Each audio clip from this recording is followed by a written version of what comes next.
কখনো কি মনে হয়েছে একটা সাধারণ পাথরের দেয়াল কিভাবে দুটো মানুষের সম্পর্ক, ঐতিহ্য আর পরিবর্তনের এত গভীর একটা গল্প বলতে পারে? চলুন আজ আমরা রবার্ট ফ্রস্টের বিখ্যাত কবিতা মেন্ডিং ওয়ালের ভেতরে ঢুকে দেখি। এই দেয়ালটা কিন্তু শুধু পাথর দিয়ে তৈরি নয়, এটা তৈরি হয়েছে পুরনো বিশ্বাস আর নতুন প্রশ্ন দিয়ে। কবিতাটা শুরুই হচ্ছে এই অদ্ভুত রহস্যময় লাইনটা দিয়ে। শুরুতেই কবি যেন আমাদের প্রকৃতির এক গভীর সত্যের সামনে দাঁড় করিয়ে দিচ্ছেন। আচ্ছা, এমন কি সেই শক্তি যা মানুষে মানুষে তৈরি করা এই বিভাজনকে একদমই মেনে নিতে চায় না? এটা কি কেবলই প্রকৃতির বরফ আর রোদ, নাকি আমাদের নিজেদের ভেতরেরই কোনো এক ইচ্ছে? কবিতার প্রথম দিকেই আমরা দেখি মানুষ যতবারই দেয়ালটা খাড়া করে, প্রকৃতি যেন ততবারই সেটাকে ভেঙে ফেলার কোনো না কোনো উপায় বের করে ফেলে। মানে এটা শুধু একটা পাথরের দেয়াল না, বরং মানুষের তৈরি করা নিয়ম আর প্রাকৃতিক শক্তির মধ্যে একটা নীরব লড়াইয়ের ছবি। দেখুন, দেয়ালটা কিন্তু নানা কারণে ভাঙে। শীতকালে যখন মাটি জমে শক্ত হয়ে ফুলে ওঠে, তখন নিচ থেকে পাথরগুলোকে ঠেলে ওপরে তুলে দেয়।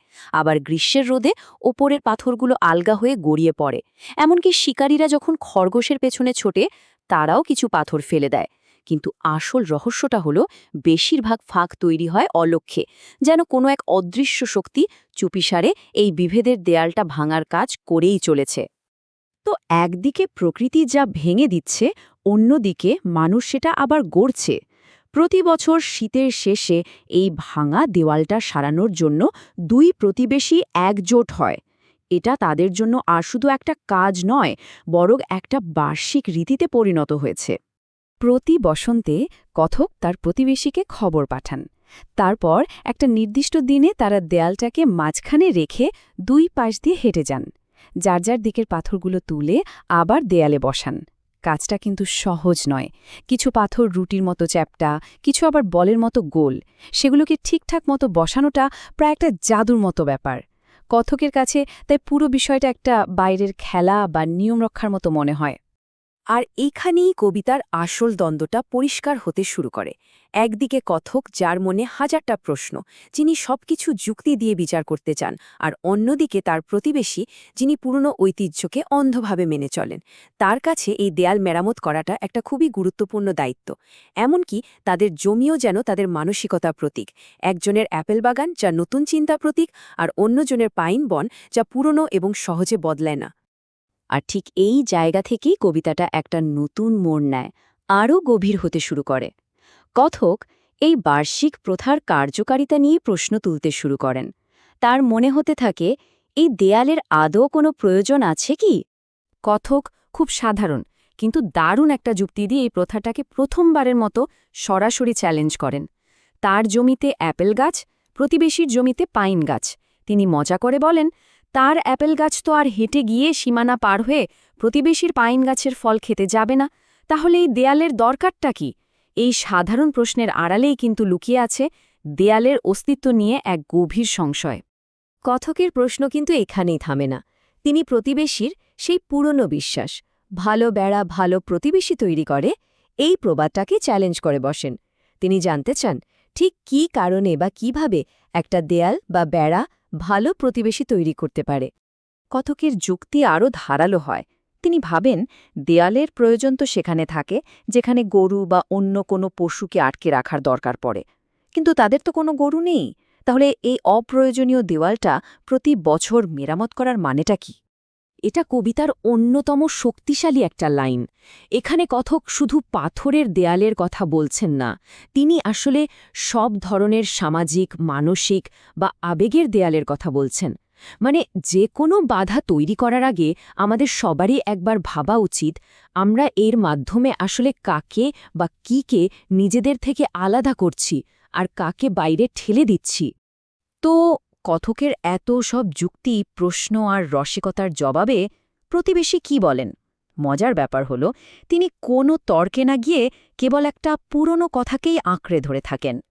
প্রতিবেশীর কাছে সব প্রশ্নের একটাই উত্তর, তার বাবার কাছ থেকে শেখা এই প্রবাদটা। তার জন্য ঐতিহ্যই শেষ কথা, এর ওপরে কোনো প্রশ্ন চলে না। এই একটা লাইন দিয়েই তিনি কথকের সমস্ত আধুনিক চিন্তাভাবনাকে যেন থামিয়ে দেন। প্রতিবেশীর এই অন্ধবিশ্বাস দেখে কথকের চোখে তার পরিচয়টাই যেন পাল্টে যায়। তিনি তাকে একজন পুরনো পাথরের অস্ত্রে সজ্জিত বর্বর হিসেবে দেখতে শুরু করেন, যেন কোনো আদিম যুগের মানুষ যে কোনো কিছু বিচার না করে শুধু পূর্বপুরুষদের নিয়ম মেনে একটার পর একটা পাথর বয়ে চলেছে। আর এই ভাবনা থেকেই কথক তার প্রতিবেশীর ব্যাপারে একটা চূড়ান্ত সিদ্ধান্তে আসেন। তিনি ভাবেন তার প্রতিবেশী এক ধরনের অন্ধকারে বাস করে। কিন্তু কিসের অন্ধকার এটা? এটা কিন্তু রাতের অন্ধকার নয়, বরং অন্য কিছু। এখানে অন্ধকার হলো আসলে অজ্ঞতার অন্ধকার, প্রশ্ন না করে পুরনো ঐতিহ্যকে অন্ধভাবে আঁকড়ে ধরে থাকার অন্ধকার।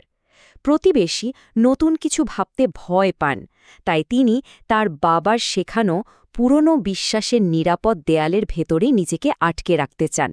আর এই অন্ধকারই তাকে প্রতি বছর কারণ না জেনেই পাথর বইতে বাধ্য করে। তাহলে এই দেয়াল আর দুই প্রতিবেশীর গল্প আমাদের ঠিক কোন বড় সত্যের দিকে নিয়ে যায়? আসুন কবিতার মূল ভাববস্তুগুলো একবার দেখে নিই, যা এই সাধারণ গল্পটাকে একটা অসাধারণ মাত্রা দিয়েছে। এই কবিতাটা মূলত কয়েকটা মৌলিক দ্বন্দ্বের ওপর দাঁড়িয়ে আছে। একদিকে আছে পুরনো ঐতিহ্য, আর অন্যদিকে নতুন চিন্তা। একদিকে সীমানা তৈরি করে নিজেকে সুরক্ষিত রাখার চেষ্টা, অন্যদিকে মানুষের সঙ্গে খোলামেলাভাবে মেশার ইচ্ছে। প্রকৃতি চায় সব বাধা ভেঙে দিতে, আর মানুষ চায় তা তৈরি করতে। আর সবশেষে সবচেয়ে বড় দ্বন্দ্বটা হল কোনো কিছু নিয়ে চিন্তা করে কাজ করা নাকি শুধু অভ্যাসের বশে সেটা করে যাওয়া। শেষ পর্যন্ত রবার্ট ফ্রস্ট আমাদের প্রত্যেকের সামনেই একটা আয়না রেখে গেছেন।